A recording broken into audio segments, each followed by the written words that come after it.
Say no, that's carried. Thank you. International Relations Policy Framework, if the team could come forward, and I'll invite Jimmy Chen to introduce the report. Jimmy, just...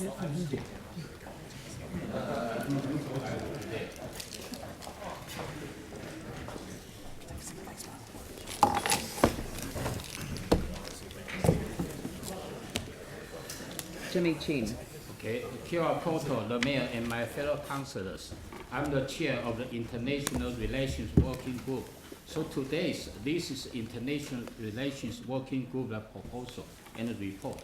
Working group members include myself as chair, Councillor Yanni Johansson as deputy chair, with all key stakeholders, DCL, the Chamber of Commerce, Christchurch NZ, the airport and legal airport companies, Ministry of Foreign Affairs Trade, New Zealand Trade Enterprise, and the sister city committees. So today, some of the working group members from the sister city committees, Christchurch NZ, the airport company, and the Chamber of Commerce have joined us here today. In considering the International Relations Policy 2013 and the Sister City Strategy 2000 has been outdated. At a council meeting on 12 July last year, council directed to the working group to develop the proposed international relations partnership framework, and also request the working group to report the proposed partnership framework to the council. That's why the today working group to be here. Over the past 1 year, working group has held 6 workshops and also held 4 times formal working group meetings, not only including all those stakeholders, but also engage with the wider ethnic community groups, the NITA group, Christchurch, China and Japan consulate, owner councillors, business group, University of Canterbury, Lincoln University, Allah Institute, and the Christchurch Foundation. All of these see the value to be gained by working group together internationally. So this is the 2-stage process.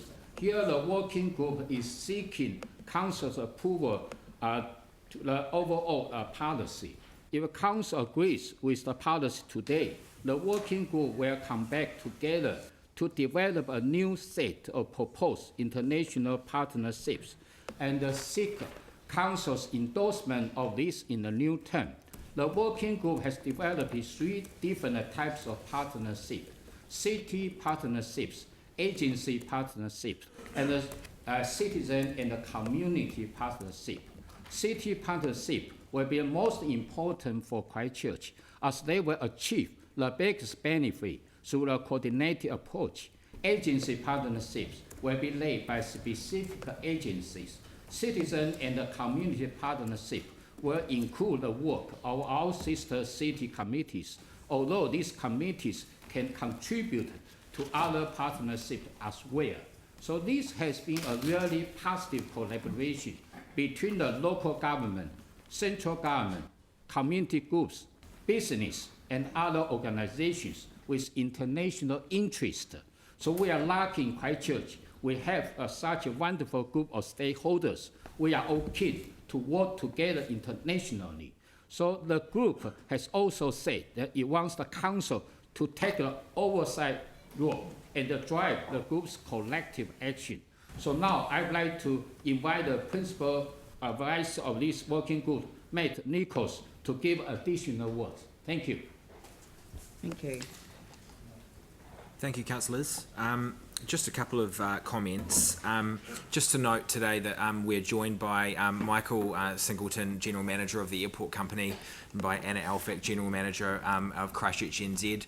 We have 2 chairs of our sister city committees, and we have a representative of the Chamber of Commerce here as well. The strength of this proposed framework lies in the fact that we're a large group and we have very different interests. But the key strength is that we're all united behind 2 main priorities. The priorities are strengthening international connections to attract and develop the best talent and ideas, and increasing the well-being of Christchurch citizens through a prosperous economy. This is an unprecedented level of collaboration and unity in the international relations space for a comparatively large New Zealand city. It has required trade-offs, and the two priorities are finely balanced, but it will allow the group to be really focused in the international relations activity we undertake together. The group, however, also knows that our international presence needs to be about more than just prosperity. And this is why the group has agreed that global responsibility needs to be a real key guiding principle in the work that we undertake. And what that means as a whole is that the framework allows Christchurch and will allow Christchurch to respond to global challenges like climate change, sustainable development, countering violent extremism. And I do note that Helen Clark in her remarks last night did note that there's potential for New Zealand to play a leadership role in sustainable development, and that really needs to be driven at the community level. So our working group would simply say on that in international relations in practice, what that means to take a global leadership role is something that Christchurch does need to consider carefully. It's a crowded global marketplace out there of global leaders and global influencers, and small cities need to either have a position of real clear comparative advantage or clear objectives before positioning themselves as global leaders. So we believe that our International Relations Working Group is actually really well positioned to advise the Council on how Christchurch might be able to frame its objectives when considering taking a leadership role on global issues. We're also just really proud of the fact that we are the only city in New Zealand that has a collection of sister city relationships that are completely driven by highly motivated citizen volunteers. So we're proud of those committees and we're proud of the role that they play, and they've been an integral part of this process. Our sister city relationships as a city aren't going anywhere. They will always be our sister cities. We've had a really good conversation in our group about the ways that the wider group can leverage the really good connections and goodwill that we have under those relationships. And similarly, the way that they can plug in to the wider city architecture and addressing the city's wider challenges. Thank you. Q&A. Thank you. Look, first of all, I want to acknowledge the work that's been done by the working group and to acknowledge the partners that have come to the table to work in a collaborative way. I am incredibly impressed with the amount of work that has been done, and it is something that we can be proud of as a city. So thank you for that. Does anyone have any specific questions that they'd like to ask about this before we open it up for debate? Andrew. Thank you. Acknowledging the huge amount of work that's been done, I just wanted to refer to one comment in the report in the significance section, particularly relating to public engagement. So clearly there's been a huge amount of stakeholder engagement, collaboration, a very joined up way of working, which has been great. Wider public engagement, the comments made in the report that there was a low level of interest from the wider community. What's the opportunity, or what has been the opportunity for the wider public to be able to engage with this, or what will be the opportunity for the wider community to engage with this if there are people that wanted to do so? Thank you. So in terms of community engagement in this process to date, we wanted to be able to say that we had given an opportunity to every single migrant community in Christchurch, every single ethnic community, any community that we were aware of that had some sort of international interest to participate. And so under Councillor Chen's chairmanship, we have invited them all along, and we held a dedicated workshop for those groups. That notwithstanding, there are, of course, likely to be people out there in the community that we just simply couldn't have been aware of that might have a view. Our working group's view on the process that we've run is, of course, that the consultation that we have run has been robust. The group now believes that we don't require further consultation to get a better result. But that notwithstanding, if councillors did think that further consultation was required, we would recommend submitting the framework, for example, on the council website for public consultation.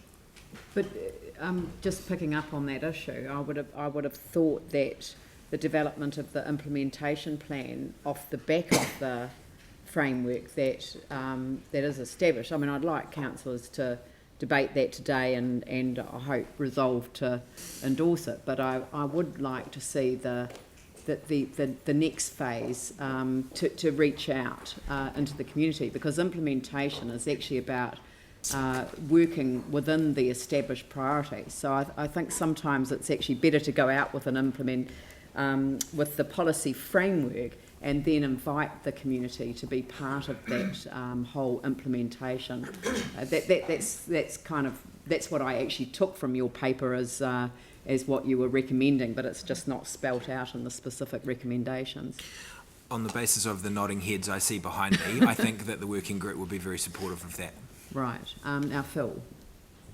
Thank you for the policy framework and the work that's been done on it. I just want to ask you about student wellbeing and where that fits into the policy framework.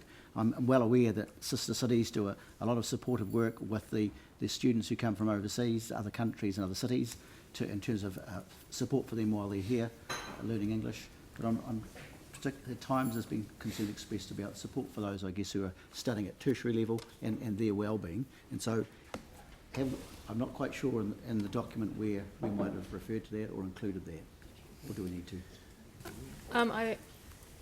It's not referred to specifically in the document. However, Christchurch NZ works extremely closely with Christchurch Educated, which is the umbrella industry organisation that covers all of the international education providers in the city. We have their secretariat, for example, based within our offices. And so our work in the international education space includes that consideration about well-being for students, the full spectrum from attracting students here through to the experience they have within Christchurch. And we also work very closely with Education New Zealand, who is also based in our offices, to make sure that at a national and local level we've got that alignment. So while it's not explicitly addressed within this international relations policy framework, it is absolutely part of Christchurch NZ's role and in Christchurch NZ's engagement in this policy framework. So thank you.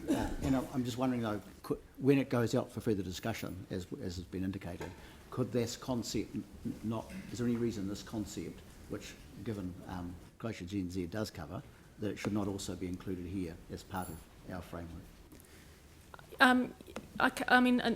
I would say that in general for all of our international engagement. So, we want to make sure that across the spectrum, our students and our visitors and the like all have that, that we all have that focus on being a good host and caring for their well-being while they are here.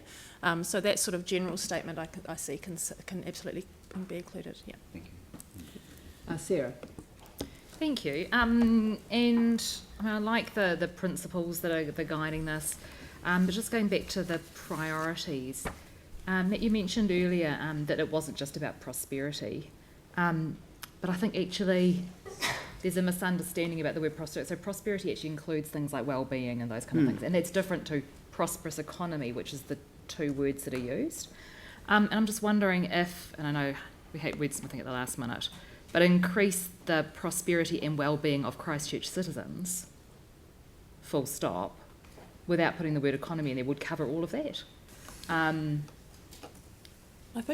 you mentioned the fact that you were intending that prosperity and that's what comes through in the responsibilities thing, and I know that you've done a lot of work on trying to get the right wording, and it's hard to do, but that way it captures the economic as well as the broader sense of the stuff that's through in the responsibilities.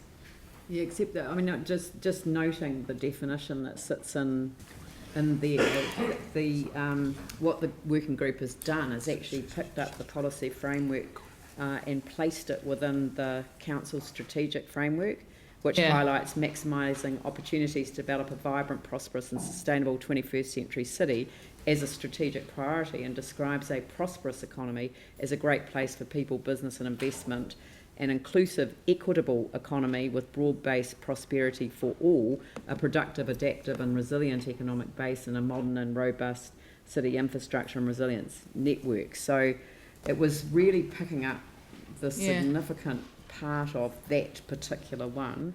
Yeah, but the overall one looks at the prosperity and then it goes down to prosperous economy. I mean, I'm not fussed either way. I mean, you're going to do all of it anyway. I like prosperity just better than prosperous economy. But it says increase the covers both. well-being, so how would you change that? Oh, I just do well-being, prosperity and well-being. Yeah, but increase the well-being of Christchurch citizens through prosperity and well-being. I mean, you see what I mean? I mean, it's just, it's tricky with adding words that are actually already in a sentence. The objective is... I was just saying maybe switch prosperous for prosperity and take out the word economy, because then it's more encompassing. That's okay. I'm not fussed.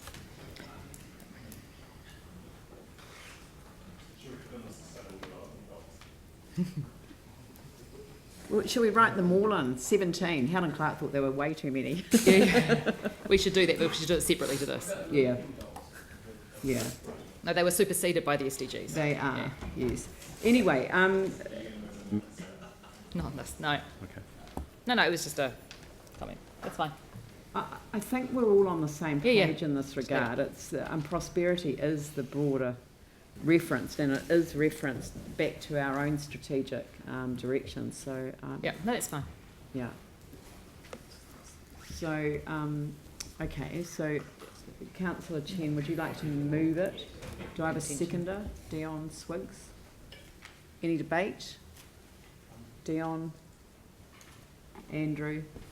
Yeah, I just wanted to quickly say thank you for the work that you've done on this and all the other people that have been involved. We are in a time where cities are competing against cities, not nationally but internationally. And from my experience, I've lost a lot of my peer group to overseas cities over the last 8 years. And I would like to see that trend return. And actually, just on a personal story on this as well, I mean, I did my master's degree in an international city in Adelaide because I couldn't get the opportunity I wanted here. And I want to see those things change, and I think we do have the opportunity to see these things change. As I said, we're in the international market. One of the big opportunities, I think, is around education and leveraging different cities around the world for education. But I want us to just think, when we think internationally, I want us to also have an eye on internally, because we do need to think of our own people. So if we're looking outside, we need to be thinking about inside as well, and looking after our own people. Because from my point of view, the strength of our city will be the way that we treat the people who are the poorest in our society, but also those people who come to our city looking for those opportunities that we're saying, hey, look, we've got, and may fail or may find it difficult. But if we as a city look after those people, I think that will be the strength to making this successful. So I just want us to also think about that as well. But thanks everybody for the work you've done. Thank you. Andrew. Thank you very much. The great thing, I think, about this framework is that it's a really joined-up approach. It's a whole-of-city approach rather than just a council approach. And that's certainly one of the things that I'd expect to see reflected really well in the development of the implementation plan. But from the work that's been done and from the sessions I attended, I know that city-to-city relationships, agency-to-agency relationships, and people-to-people relationships have been recognised as having huge value in the international context.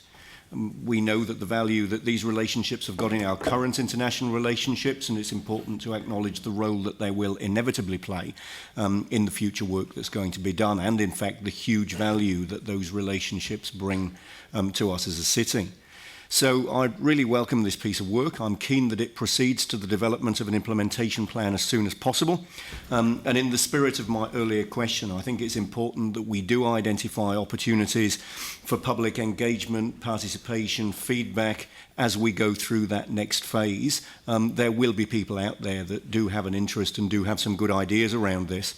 And I think it's a great opportunity not only to raise awareness of the work that we've done and to gather any information from the people tool that might be useful in the development of the next phase, but also to be raising awareness and maybe educating about the value that international relationships hold for Christchurch, because I think that's been largely misunderstood. Certainly international visits that I've made, I'm very aware of the value that's been created for the city, and I think that probably needs to be better understood.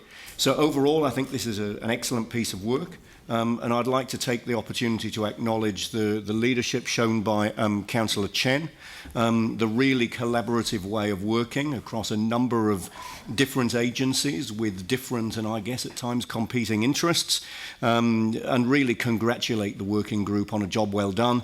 Now let's proceed quickly to the creation of the implementation plan and getting on with making this happen. Thank you. Thank you. Sarah? Oh, Jimmy, would you like to close the debate? Yeah, thank you. Yeah. Mayor, firstly, I would like to take this opportunity to thank all the working group members, as well as wider the business groups and the communities, because this kind of strategic document is not only council document. Actually, it's the city, it's the community, it's the people, the document. That's for the benefit of our future. That's very, very crucial. Particularly over the last 1 year, we have taken the, 6 times of the workshops and 4 times the kind of the working group the meetings. We have a detailed discussion, debate. So thank you so much for your great effort. Second is you review this kind of vision. Actually, this vision not only the council vision, actually it's the city's vision. So this city is a city of opportunity for all. We're open to new ideas, new people, new ways doing things. We are a city where anything is possible. But this kind of strategic document can strengthen, to achieve this the vision. Particularly in here, we can see we engage with our region, nation, and the world to enhance well-being in Otatahi Christchurch and grow the internationally relevant city. And also why we have set up these 2 priorities, because we thought, to strengthen those international connections, that's very, very crucial. This city is not only the local city, not only the regional city, not only national city, but this city is a global, it's a worldwide city. We can see particularly recently, so many dignitaries, community, visitors, students, lots of people visit this city. So this high-level strategic document is very crucial for all of us. The other one is increased well-being, because this increased well-being even is through the prosperous economy, but this prosperous economy is a foundation.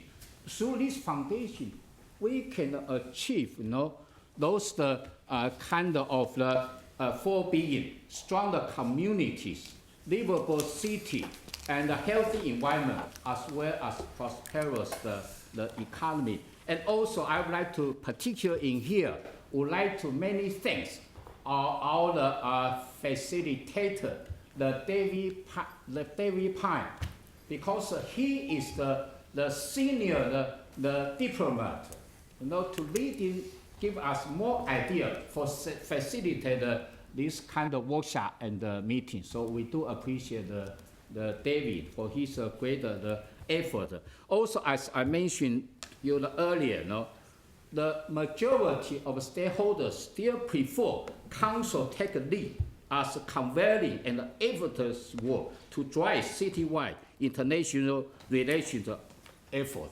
So I would like to urge the mayor and my fellow councillors unanimous to adopt this policy framework for the benefit of our city and for the benefit of our community. Thank you. Thank you. I'll put the motion. All those in favour say aye. Aye.